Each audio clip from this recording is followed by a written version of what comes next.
এবার ইউক্রেনকে উপযুক্ত জবাব দেবে ইরান।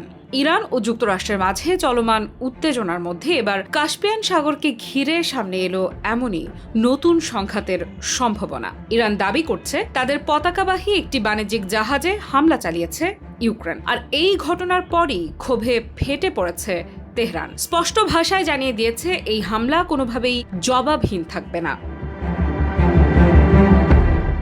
ইরানের পররাষ্ট্রমন্ত্রী আব্বাস আরাকচি কড়া বার্তায় অভিযোগ করেন ইউক্রেনের প্রেসিডেন্ট ভলোদিমির জেলেনস্কির নির্দেশেই এই হামলা চালানো হয়েছে। তার দাবি, কাস্পিয়ান সাগরে ইরানের একটি বাণিজ্যিক জাহাজকে লক্ষ্য করে হামলা চালানো হয়, যাতে একজন নাবিক নিহত এবং আরেকজন আহত হন।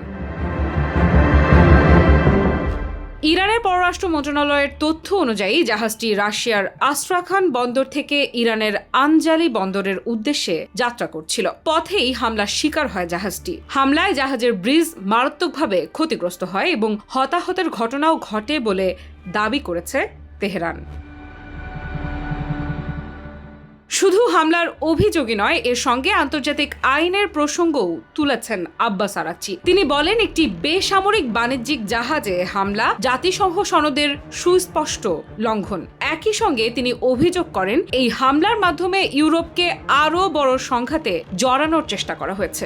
তার দাবি, এর পেছনে ইসরায়েলেরও ভূমিকা থাকতে পারে। এই ঘটনার পরপরই ইউরোপীয় ইউনিয়নের পররাষ্ট্রনীতি বিষয়ক প্রধান কাজা কালাস এবং রাশিয়ার পররাষ্ট্রমন্ত্রী সের্গেই ল্যাভরভের সঙ্গে টেলিফোনে কথা বলেন আরাকচি। এরপর এক্সে তিনি লেখেন, কিয়েভ যা করেছে তার জবাব অবশ্যই দেওয়া হবে। দেশ জুড়ে যে কোনো কেনাকাটায় 10,000 টাকার বেশি অফার, তাই পেমেন্ট মানেই বিকাশ।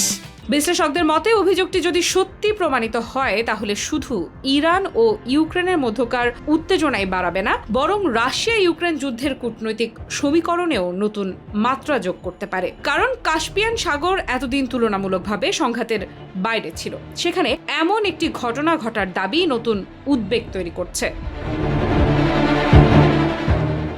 আফরিদা ইফরা, নিউজ 24।